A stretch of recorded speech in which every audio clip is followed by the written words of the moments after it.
Quinta corsa, premio Lucky FC, un doppio chilometro per cavalli di 3 anni, non vincitori di 8.000 euro in carriera, sono in 9 al via, 1 Cracopi Lorenzo Baldi, 2 Chanel Trio Marco Stefani, 3 Cerbero 3B, Manuel Pistone, 4 Corallo Pisano, Claudio Dorovic, Carlo Dorovic, 5 Crinto Light, Andrea Vitagliano, 6 Crime Passion, Francesco Pettinari.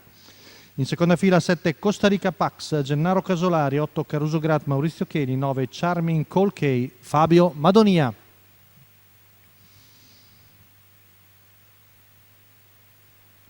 Parte piano Crinto Light, veloce Corallo Pisano che cerca di prendere il comando, manovra che riesce a Carlo Dorovic.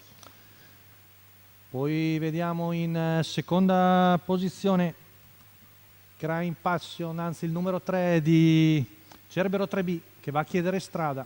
Vediamo le intenzioni di Carlo Dorovic, intanto 200 metri in 15,7, insiste Manuel Pistone.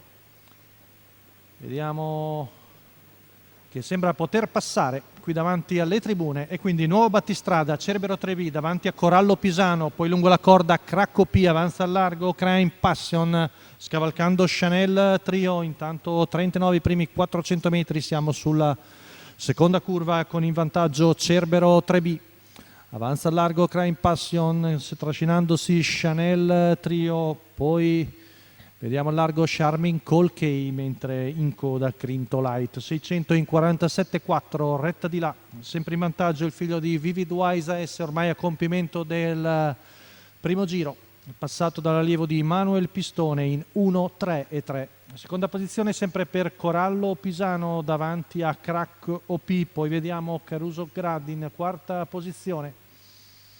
Tanto c'è l'errore di Costa Rica numero Pax. 7 Costa Rica Pax squalificato. Chilometro che se ne va in 1,19,6, siamo al secondo passaggio davanti alle tribune, sono formate più pariglie, sempre Cerbero 3B che tiene andatura discreta, poi la pariglia formata da Corallo Pisano, Crime Passion, quella con Cracco P e Chanel Trio, poi Caruso Grad affiancato da Charming Conchey. Ora Marco Stefani prova a spostare Chanel Trio, scavalca Crime Passion e va direttamente a contratto dei primi, però vediamo l'accenno all'anticipo da parte di Corallo Pisano.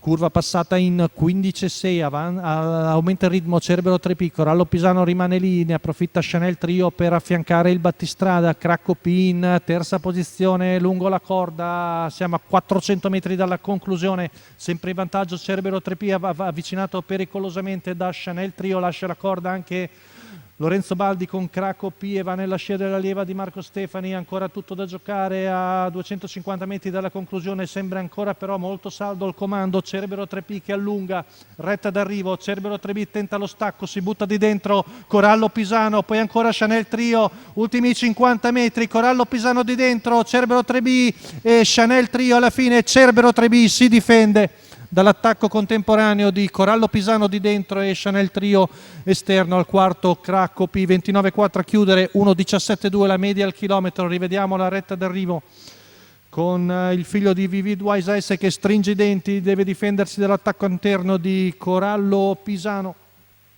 poi all'esterno quello di Chanel Trio, ma Cerbero 3B la porta a casa e viene a vincere, mentre molto stretta la foto per il secondo posto tra Chanel Trio e Corallo Pisano. Attendiamo ovviamente il giudizio del giudice d'arrivo. L'unica cosa certa è la vittoria di Cerbero 3B. Manuel Pistone e Gennaro Casillo al training per il signor Fabio Giacomazzi. Rivediamo ancora una volta il bel arrivo con Chanel Trio all'esterno che appariglia completamente Corallo Pisano al quarto Cracco P. È tutto per la quinta.